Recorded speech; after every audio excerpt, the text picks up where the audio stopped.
Thank you both. We'll start a series of questions. Let me ask you both, without the benefit of further details, the strategy that it was provided by the administration seems largely to be a continuation of what is already being done in Syria.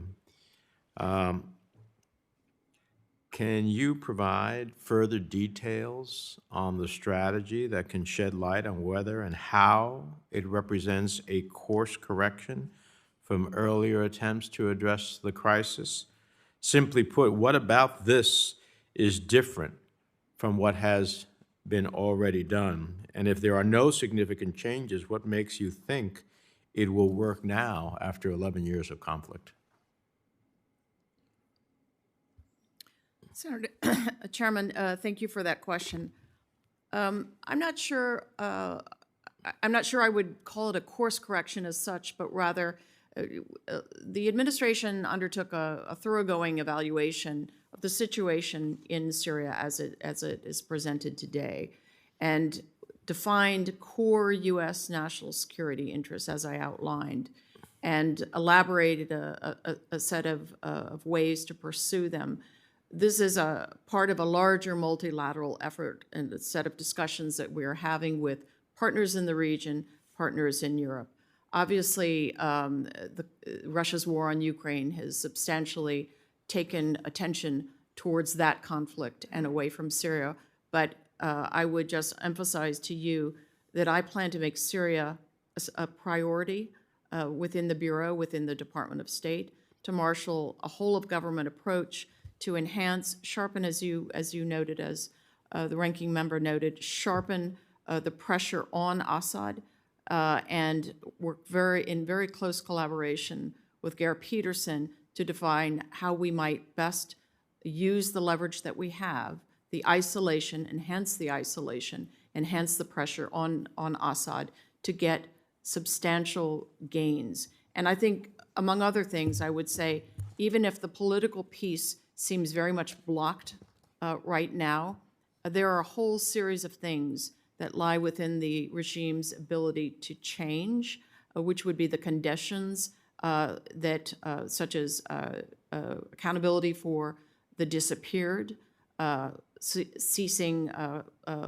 conscription, setting conditions for the safe return of IDPs and refugees. And so I view all of these pieces assembled as being the elements that we can pursue in close coordination with. Well, let me tell you what I hear from leaders in the region. And basically, their argument is, look, you all not doing anything about Assad. He's still there. We need to deal with it in the absence of seeing any concrete measures. I mean, you saw that the UAE hosted Assad on the 11th anniversary of the Syrian uprising, which is a rather callous moment to host him, if any moment would have been good.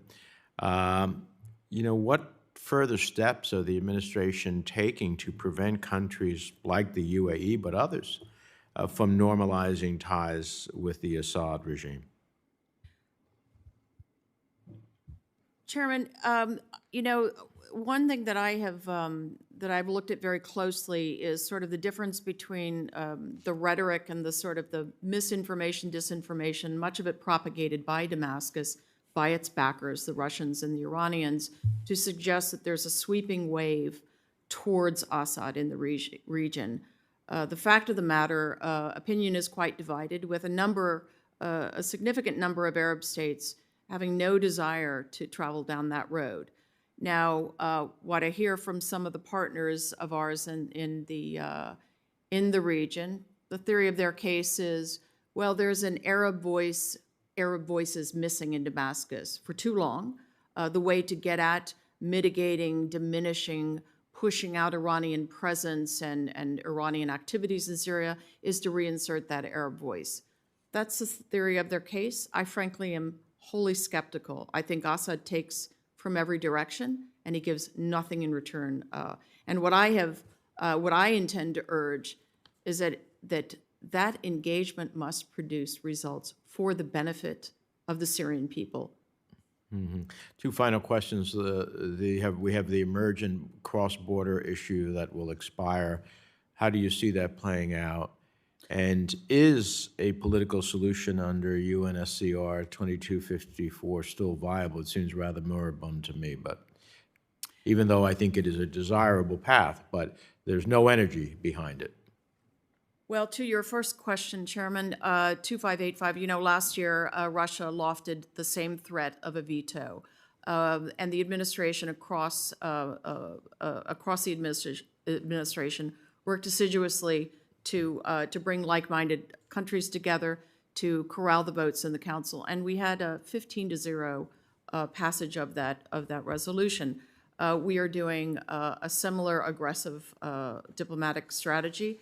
If anything, there is even a greater sense of consensus around the urgency and the critical nature of a border access point, cross-border access point, and if anything, we're going to look for further such points.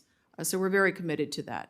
As to 2254, look, I agree. There is not a lot of room for optimism right now.